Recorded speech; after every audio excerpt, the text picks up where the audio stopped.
Hey everybody, my name is Paul Eston Jr., aka Boy Green. I'm the New York Jets digital reporter for Heavy.com, and we got a juicy, phenomenal, fantastic guest, a great interview to be had. And let's waste no time. Let's bring him right in here. This is New York Jets starting offensive tackle, 6'5", the Western Kentucky product himself, the handsome devil. Let's bring him in, George Gosh darn Fant, baby. George, how are we, brother? I'm great, man. How about yourself? Well, I'm doing great. First off, man, how are you feeling? I know the team announced last week everyone had the flu craziness coming out. So from a health standpoint, how are you, George? How you feeling, man? Man, I'm feeling a lot better, man. That flu bug definitely hit us pretty hard, but definitely feeling a lot better. Bounced back pretty quick. Oh, well, that's good. Well, right off the top, I also have to say this. We had you the first couple weeks of the season. You go out during that Week 3 Bengals game, and then we missed you for like 8 games. So, first off, how arduous? And I know you've dealt with some stuff before, but how tough was that being away from the team for what ended up being 8 games? Yeah, it was definitely rough. Obviously missing 8 games this season. Didn't want to come into the season doing that, obviously, but Mhm. it happened. Something I had to deal with. Kept my focus on getting better and doing rehab, and I felt like I did that, and I'm happy to be back at full strength. And George, we were going to have you on the show last week, and that would have been after that Vikings game. And in that Vikings game, both you and Lake and Tomlinson were representing a certain cause. We're about to throw it up on the big board here so everyone can get a juicy taste of those beautiful cleats. I'm going to throw those actually up on the screen as we're kind of talking here to put these up. I saw the pics. You're going to see both yours and Lake and Tomlinson's here. Let's take a look at that. Booyah! First off, George, I saw the Jets did this a little bit with, some of the behind the scenes with the players and their help in designing some of these cleats. So obviously you're representing Year Up here. Here are some of the deets for people. For this year's My Cause My Cleats game on December 4th, which was the Vikings game, George Fant is partnered with Year Up, a nonprofit that believes every young adult has potential and deserves opportunity and economic justice. Year Up is a tuition-free job training program that helps young adults between the ages of 18 and 29 across the nation receive professional and career training. During the program, young adults can gain an internship with top companies such as Bank of America, Uber, Sony, and of course, Buzzfeed as well. Folks can learn more about this and become involved with their local Year Up site at yearup.org. Again, that's yearup.org. So again, we're going to see yours, and I'm going to throw Lake and Tomlinson's up here in a second. But George, take us through the cleat creation process. I know they had a custom designer there to kind of take you guys through all of these. So walk us through this thing. Yeah, it was definitely kind of cool design. It was one of those deals that I really like the symbol, and definitely exactly a lot for what they stand for and what they do in the community. Obviously, working with the youth is huge for myself and my family with our foundation as well. So I felt like it was definitely a great match to team up a year up. It was a really good design for the shoe. The shoe was really nice. So I was definitely excited to partner with Year Up. Yeah, and tell us, George, what was the genesis of that relationship with Europe? How long have you been affiliated with them? How long have they've been playing a close spot close to your heart here? Yeah, it's been pretty fresh, pretty new. Once again, it just meant a lot to me. Obviously, what they're doing with our youth and helping kids and or helping youth be able to find careers and paths in different ways. It meant a lot to me right away when I seen that. I just felt like it was a great match. For myself, growing up in Bowling Green, Kentucky, and went to Western Kentucky, being able to live in my go to school in my own community, and seeing what our youth is kind of going through and being able to help them. uh, I just thought it right away that it was a great match for myself and my foundation to work with. So that was one of the reasons made me want to jump at the opportunity to work with Europe. And by the way, it does not surprise me, Mr. George Fant, that you are this team guy. Because team in terms of charitable, in terms of your own charity, which we've talked about in the past, where you've had other players jump on, doing some of the extracurricular activities during the off season of players and competing in what is it, softball? Is that what you guys get every Yes, year? celebrity softball game every year. Celebrity side. That's phenomenal. And seeing like I saw Makai Bector with the point a couple of years ago, and we have all those players running around. That's a lot of fun. Is it hard? By the way, just a quick detour on that. Is it hard the recruiting process getting some of these guys? Hey, you guys want to participate in the game, or like people claiming spots? Are like, oh man, we only got enough spots, guys. It's an elite club. I got to be very selective on who's jumping in this thing. How is Yeah, that recruiting process? It's pretty easy, man. Just being able to get reach out to some of my teammates and also just other guys around the league. Obviously, just guys like Makai here and Mike Carter, Brandon Eccles, just guys like that. Obviously, Yeah. jumped at the opportunity. And then, like I said, around the league, just be able to ask those guys, and it meant a lot for me just to have them come back to my small town in Bowling Green, Kentucky, and be able to do something like that. And growing up, I never got to kind of see that, and for me to bring that there to my community and them be able to live those moments and be able to meet some different celebrities and different sports stars and stuff, and those guys to be able to tell those kids that they can make it to the next level and kind of teach them some things that help them. That obviously meant a whole lot to me. So I thank those guys every chance I get, and it's great to do those kind of events and bring them back to my hometown. So it's not really too hard to get guys to come. So man, I appreciate it every year. Oh, that's awesome. Again, we're speaking with George Gosh darn Fant, baby, New York Jets starting offensive tackle. And if you're watching, give a like to the video. Hit subscribe down below for more juicy New York Jets content. And George, let me ask you, man. Going back to originally picking the Jets, you started off your career with the Seattle Seahawks. You end up picking the New York Jets in this sexy free agency spending spree. Why'd you pick the Jets originally? And again, jumping from one coast to the other, why'd you pick the Jets? Let's start off there. Yeah, at the time, it was a situation where, I feel like it was a great situation to be in. For me, coming out of Seattle, I was always the fifth lineman, playing the extra tight end role. I wanted to come in and step into a starting position and be able to come in and help a team get to the playoffs and further than that. So I felt like this was the perfect opportunity for me to come in and do that, and be a leader on this team, obviously, and come in and help some younger guys, and being able to be in Seattle, and I got to go to the playoff multiple times and have deep runs to the playoff. I kind of I feel like I know what it takes to get to that next level. So I feel like this was the best opportunity for me to come in and become a leader and help bring some young guys along. And I feel like my mission is going pretty well so far.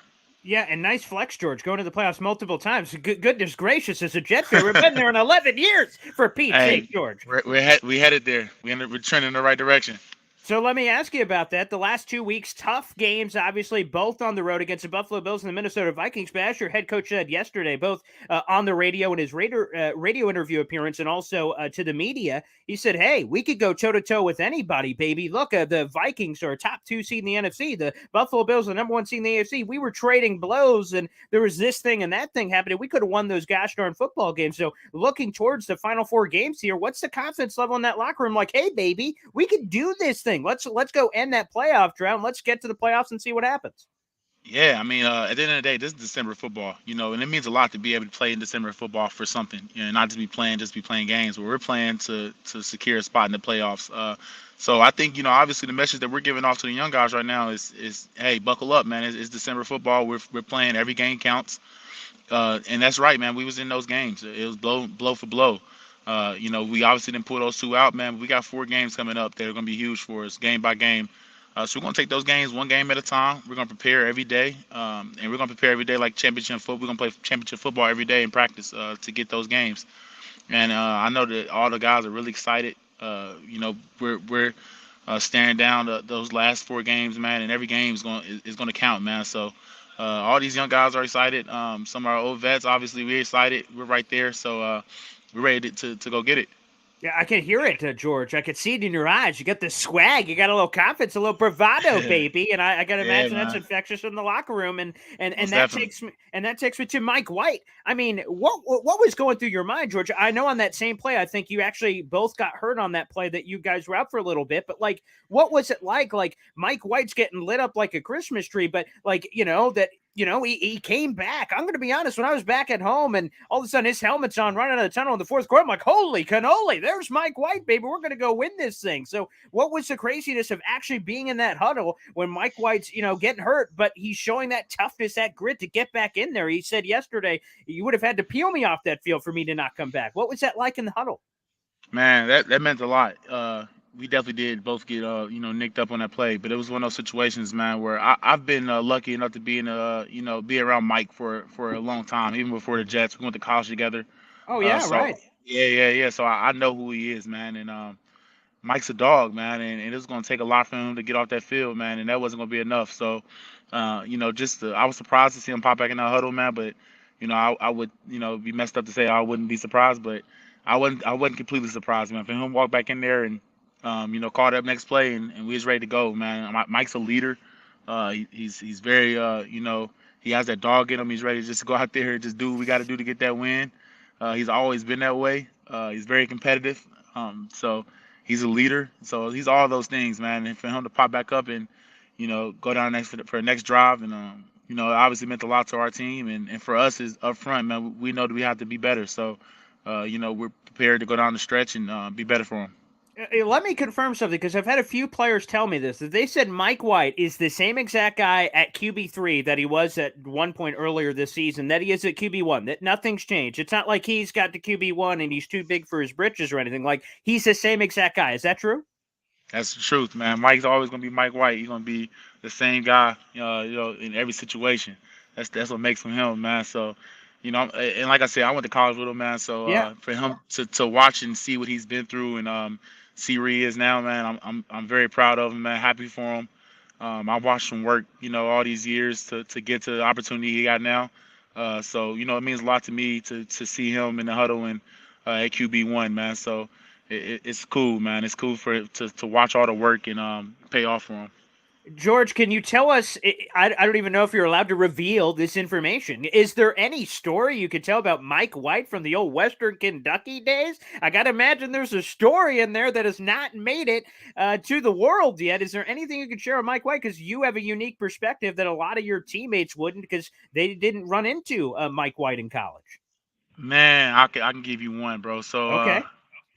when I switched to, I was obviously a basketball player at West Kentucky. So Right. I did my 4 years of college basketball. Boom, I switched over to football, and obviously I'm trying to play tight end like every other basketball Yeah. transfer or whatever. So I get over there, and Mike White just transferred to Western, so we were both like scout team guys, man. So we were kind of making it work on the scout team together. And I'll say this, man, Mike used to throw the fastest ball, bro. Like it used to be a Really? bullet. Like all the balls used to be fast, man. So I would say like his touch and stuff has gotten so much better from that time at Western to it is now, man. And just to see him kind of fit the balls and windows now, and also be able to like just have a nice little touch ball to the running back in the in the flat or doing something like that now. Those things has kind of changed for him. So that's the story I can give you. Did you tell him in practice, like, bro, come on, we're on the same team, man. You're throwing fireballs at me. Come on, Bro, help I a didn't brother out know. here. Back then I didn't know, man. I thought that's how all quarterbacks were at the time, man. Right? Yeah, I guess so. But Yeah. yeah, Well, tell me about the basketball. Yeah, I don't know if a lot of people know that about you. Sometimes when we see some of the, One Jets Drive, we've seen some background on you and your basketball career, but I don't know if everyone knows that. What hit you that said all of a sudden, okay, I'm going to put the hoops aside and try football? And also, additionally, does anything translate from the basketball court, some of the skills you're able to provide from that standpoint, to the football field? yeah. So it was just obviously it was just I finished up my 4 years of college basketball. I didn't have my NBA Mhm. opportunity or anything like that. So I got to see guys like Antonio Gates, Sure. Jimmy Graham. Tony Uh, Gonzalez. Yeah. the list goes. I'm sorry. Yeah. The list kind of goes on and on Mhm. of guys who did it. So I thought I'll go out there and give it a try. Tight end wasn't the position for me. I got the I got to go back for a fifth year, and I got to try all kind of different positions. Offensive line's kind of stuck for me. So, I've been blessed to be able to go out here and play football for now 7 years, man, and I'm enjoying every year. Wow. Wow. And that did you have I don't know if all players have this. Are you just going through every year and just saying, "Hey, another year," or did you have like a number in your head? Cuz like Tom Brady said, a long time ago, "I'm playing till I'm 45." And everyone, "Yeah, sure you are, pal." But now here he is at 45. Did you have a number in Yeah, your head of how long you wanted to go or I a number don't, in terms man. of I length of don't. I career? don't have a number. I don't have a number. But I will say this, man. When it's time, I'll know, and I'll be prepared to hang them up, man. But right now, I feel like I'm getting better and better every year. Obviously this year I had to, start off the year with some injury things that I had to deal with that wasn't ideal, but it hasn't stopped me now, and I'm happy to be back in the lineup now, and I feel like I'm better. I'm ready to play my best ball these next 4+ weeks. So, uh, you know, I don't have a number, but I am excited to keep, stacking years up. Well, George, let me ask you, you're in the last year of your deal. A lot of fans love the heck out of you. You've been this crazy MVP guy of doing whatever the team needs at any time. So, first off, I guess we'll start just from the Jets' perspective. Have you and your representation had any conversations with the Jets dating back to the summer? Because I know a lot of Jet fans are like, man, let's get this deal done. Let's get this guy locked in. Have there been any of those conversations, or any of those conversations scheduled for after the season? Man, if they have, I haven't. I didn't. I told like I told my agency and obviously everybody else who works for me in that situation that I don't really want to be a part of that right now. Mm-hmm. I'm laser focused on these next 4 weeks, man. So whatever happens after that, that happened. But for me, it's week at a time, day to day, and week to week, man. Just trying to win the game every Sunday. Of course. I know everything's on the present, but I do have one more here, whether it's the Jets or any team, because again, as Robert Sala says, you're always putting on the film. So whether it's for the Jets or 31 other teams, what is most important to you on your next stop? Again, whether it's re-sign with the Jets, we hope so here as Jet fans, or it's a different spot. Is it money? Is it I want to be a left tackle? Like what's the most important thing to you? Man, I don't have anything right now, man, for you. I would just say, man, for right now, it's just opportunity to play at a high level. Mm-hmm. So and we're doing that here. So whatever happens, happens, man. Like I said, the most important thing is these 4 weeks, man, and getting the game, getting these wins these next 4 weeks, man. So whatever happens after that, it happens. So All right, fair enough. And as we're wrapping up here, George, I want to go back to that 8 weeks that you were gone for a second, or 8 games rather. Is what you were gone during that stretch? Take us through the George fan day to day. What do players go through in those scenarios where you're obviously fighting to try to come back? And I imagine for a lot of the injured players, they're almost like ghosts in the facility because the world keeps spinning, but you're still working on your own stuff to get back on the football field. Take us through the day to day. What was that like, George? yeah, I mean, obviously, I've been in this situation before. I've been injured before, so Sure. it's not my first time, and I kind of know what to expect. But I would just say for me, man, it was just being able to get my rehab done at a high level, and then also being able to spend time with my family. My wife and my 3 kids. Ooh. Being able to connect with them those couple weeks. So I would say that was just kind of the blessing in disguise that I had a chance to connect with my family more during the season. But also at the same time rehabbing at a high level. So that's what the 8 weeks kind of consisted of for me. Well, George, I have to ask you. I'm a father. My baby is a 10-month-old. Any advice as a father? I'm a new father here. I have no idea what I'm doing. I've tried to read some books, a podcast. I got no idea what I'm doing. So, any audible at the line of scrimmage? Any coach advice here before we get you out of here on being a dad? What do I need to know? I Man, got a little girl at home. there's no manual, man. I would just kind of say, man, just just buckle up. No, I'm just joking. It's just just love your kids, man. It's enjoy this time right now, man, when they're younger, because like people say, it goes fast, man. And I remember my first child was when he was first born. Seems like yesterday, but he's 6 now. Yeah. Just treasure these times, man. Treasure these moments, man. Spend as much time as you can with them, and just love your kids, man. Love on them. All right. Well, George, I appreciate that. And then again, one more shout out that you were here for My Cause My Cleats because you wore them for the Vikings game. Again, you guys can learn more information and learn about your local Year Up at the site yearup.org. Again, yearup.org. George, thank you so much for joining us, man. Appreciate it. And good luck the rest of the way, pal. No problem. Thank you for having me. There he is, George Fant, starting offensive tackle